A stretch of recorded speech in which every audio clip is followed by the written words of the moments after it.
It was a bloodbath on Wall Street this week. Major indices collapsed. The S&P 500, well, that fell about 2.7%, roughly about 155 points, nearly $1 trillion in value. The Dow Jones, well, that plummeted around 890 points, all in one day. And at one point, it went down as much as 1,100 points in just a day.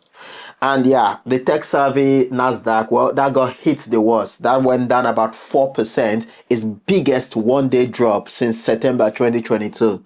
In fact, this was the worst shock drop since, I think, 2022, which is a clear sign of how severe the sell-off was. And it wasn't just an abstract index number either. Big name stocks were also deep in the red. The elite Magnificent Seven, that means tech giants like Apple, Microsoft, Google, they collectively saw about $830 billion erased from their market value in just hours. Ouch. Well, Tesla stock, well, I love Tesla, but Tesla stock tanked 15% in just a day, which is its biggest plummet since 2020, and Apple fell basically 12%. Every major stock player, every major company stock literally were bleeding. Traders saw a sea of red across their screen, and portfolios, well, they felt the pain. And if you thought crypto would be a safe haven, well, not this time, because the crypto market plunged in tandem with the stock market.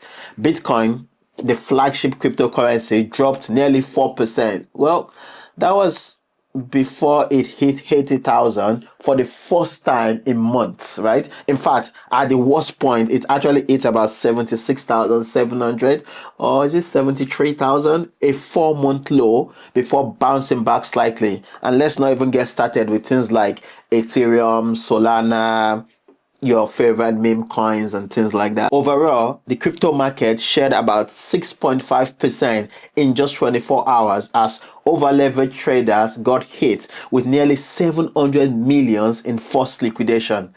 Well, with prices going up, people just saw their positions wiped out. In short, virtually every market was in panic mode. Crypto, stocks, you name it, all went down big. It felt like a flashback to early 2020 or even 2008 for some investors. So, what sparked this sudden crash across the board?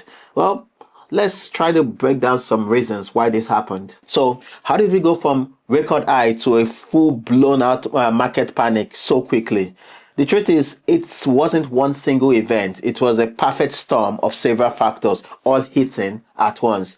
And here are the key reasons behind the crash in plain English. The first one is the trade war fears. Talk of new tariffs and trade war is back on the table. Investors learned that the US plans to impose more fresh tariffs as soon as possible, which could escalate into a full-blown trade war. And why does this matter? Well, tariffs could hurt global trade and company profit, so this news made Wall Street, well, as you can expect, very nervous. Secondly is the recession worries. There's growing fear that the economy might tip into a recession, really. Basically, people are worried that growth is slowing and rough times might be ahead. When investors hear the word recession, many of them hit the sell button. Thirdly, let's talk about irrational valuation. Come on, let's face it. Before this crash, a lot of stocks, basically tech stocks, were priced for perfection. Companies like Tesla have seen their shares skyrocket to levels assuming nothing will ever go wrong. And those high valuations meant that the market was fragile. All it took was some bad news to burst the bubble, and we saw stocks like Tesla plunge like 15% in just one session, essentially cutting its value in half from its peak. In short, what goes up too fast can come down fast as well. And then let's talk about the Federal Reserve jitters in terms of interest rates. Remember how everyone was hoping that the Federal Reserve would start cutting interest rates? Well, not so fast. A solid job report came out and inflation is still a concern, which means the Fed is unlikely to lower rates anytime soon. In fact, officials signal that they might keep rates higher for longer. For a market addicted to cheap money, that's a buzzkill. Investors realize that they won't be getting easy money environment anytime soon, which kind of adds to the negativity. And then another one is the investor panic, because you got to factor in the psychology of investors, right? Because once the sell-off started, fear takes over on its own. We went from bullish animal spirit to pure fear in a heartbeat. Many investors started panic selling because they didn't want to catch a falling knife. Of course, all that panic selling only made the downturn steeper. Well, a classic vicious cycle, really. As one analyst noted, this is a headline driven market that can swing widely on emotions. Bad headlines lead to more fear, which leads to more selling, and down we went. So let's add it up. Trade tension, recession fears, high valuation, no Fed rescue, panic, all resulting in one nasty crash. Now, if all this is giving you deja vu, you are not alone. We've seen similar crashes before. So let's put this in context by looking at how it stacks up against the past market wipeout that we've had. So how badly is this crash really? Well, to get some perspective, it helps to compare it with a few recent crashes in recent history. Let's start with the most recent one in 2022, mini crash. Just a few years ago in 2022, we had a very rough market, high inflation and aggressive Fed hike rates sent stocks into a downward spiral, with the S&P 500 sinking about 20% over the year. In fact, the last time we saw a drop as big as this recent one was September 2022, when a single hot inflation report sparked a one-day plunge. Now, that 2022 downturn was painful, but it unfolded over many months, just like a slow grind. The recent crash brought back memories of sudden 2022 drop, when bad news would send everyone running for the exit. Now let's look at 2020 COVID crash. Now this was a crash for the history books. When the pandemic hit in March 2020, the market went into free fall. The S&P plunged about 34% in just 3 days. That was the fastest drop into a bear market ever. It was pure panic. Travel shut down, businesses closed, and investors had no clue what's coming next. But here was the silver lining. After the massive stimulus check that the Fed pushed into the economy, the market bounced back amazingly fast. By August 2020, the S&P 500 had already regained its losses and hit a new record high. In other words, within 5 months of the crash, stocks not only recovered, but they were booming again. The 2020 crash showed how resilient and really crazy the market can be, plunging in fear and then soaring when optimism returns. And then let's look at the 2008 financial crisis. Many of us still, shrugged at the memory of 2008. That was not just a shock dip, it was a systemic failure, a systemic financial meltdown. Banks were failing, housing markets were collapsing, and credits literally froze up. From late 2007 to early 2009, the S&P 500 lost roughly 50% of its value. Imagine your 401k, your pension cut in half. That's exactly what most people experience. It took years for the market to recover from the 2008 carnage. The S&P didn't reach its 2007 high again until 2013. The recent crash we just saw is nowhere near the scale of 2008 financial collapse. It's a big dip, yes, but it's not a total meltdown of the financial system. Here's the bottom line. Why the latest crash is serious, the single biggest day drop in years, it's important to remember that we've been through worse and we've come out on the other side. Each of these past crashes felt terrifying in the moment, but in hindsight, investors who stayed calm and stuck to their plan eventually saw the market recover.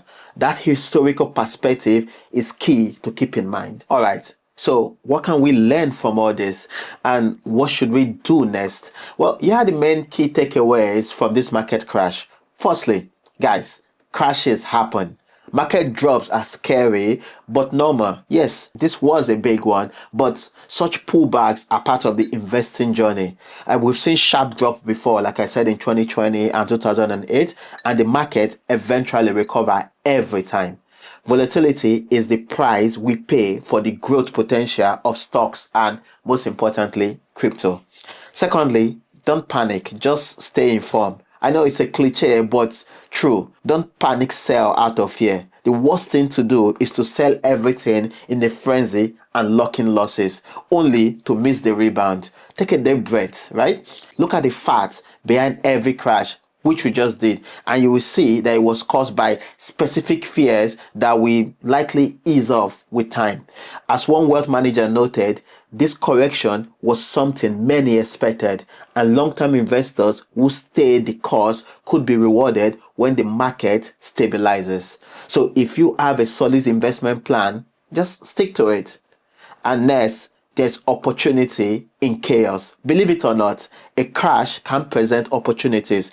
Think of it like a sale at your favorite stores. Quality stocks and crypto are now cheaper than they were last week. And if you have been eyeing a strong company or a top crypto asset for a while, well, a downturn might be your chance to buy it at a discount if it fits your strategy. In fact, some experts suggest that when others are fearful, well, it's the best time to accumulate fundamentally good investments at a bargain. Of course, only invest what you can afford to lose and what makes sense for your goals. This isn't about gambling, guys. It's about long-term investing, long-term value. And always remember the big picture. Keep a long-term perspective. If you zoom out, the graph of the stock market over decades is up and to the right, despite many crashes along the way. After the 2020 crash, the market still hit new all-time high within months. After the 2008 crisis, those who stayed invested eventually got strong gains in the following years. So history doesn't guarantee future results, but it's reassuring to know that every past crash has been followed by a recovery. The economy and the market tends to adapt and bounce back over time. So, to answer the big question on everyone's mind, should you be freaking out right now? Probably not. Market crashes are nerve-wracking, no doubt, but they are also temporary. The recent plunge was triggered by a confluence of fears, trade wars, recession talk, high valuations, and so on. But those issues will eventually either get resolved or baked into the prices. In the meantime, the best thing most investors can do is stay calm and stick to your game plan. If you are investing for the long run, say retirement or for a long-term goal, days like this, while painful, are just noise in the grand scheme of things. Use this experience as a reminder to check your risk tolerance and diversification. Make sure you are not overly concentrated in one hot stock or one crypto coin, just like I did. I'm very concentrated in MicroStrategy and Tesla. Sounds great in hindsight, but maybe I should have diversified a bit more. Diversification won't prevent losses, but it can help cushion the blow. And if you find yourself losing sleep over this crash, well, that might be a sign that you should dial down the risk in your portfolio going forward. It's all about finding that balance, that sweet spot where you can weather the storm. And finally, a note of perspective and reassurance. Every storm runs out of rain. The market has been through wars, recession, bubbles, pandemics, and so on. And yet, it keeps growing over the long term. This crash, like those before it, will pass. In a month or in a year, we might even barely remember it as we focus on the next news. So, keep your cool. And as one market expert said, sit tight and buckle up. We finally have the correction we've been waiting for. And long-term investors will be rewarded again. In other words, maintain your confidence in your long-term investment and use times like this to learn and maybe even take advantage of the opportunities. If this explanation helped you make sense of the crazy market day, consider sharing it with a friend who is feeling anxious about their investment and drop a comment below. Are you buying the dip or still on the fence after the crash? Remember, knowledge is power. the more we understand about why markets move, the less likely we are to panic. So stay informed, keep learning, and hang in there. The market may be down now, but history has shown us that they always get back up. Thanks for watching, and until next time, stay calm and stay invested.